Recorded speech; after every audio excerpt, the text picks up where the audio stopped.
Not only does self-control allow us to endure and survive, but self-control, it's built on submission to God. At the end of those verses, it said, instead, he, Jesus, entrusted himself to him, God, who judges justly.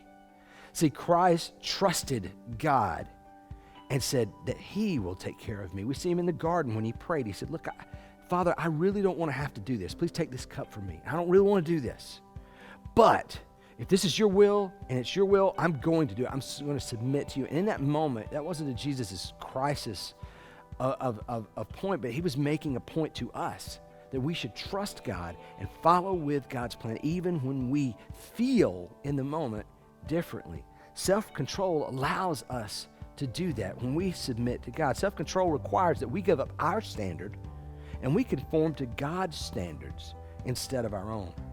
You know, King Solomon wrote in Proverbs, it's some verses you probably heard before. It says, trust in the Lord with all your heart and lean not on your own understanding. In all your ways, submit to him, and he will make your paths straight.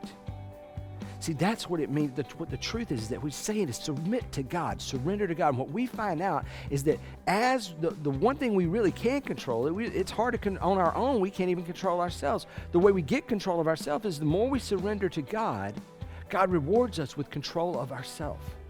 You see that? We can always control how much we're willing to surrender to God. And as we surrender control of ourselves to God, God says He will give us control of ourselves.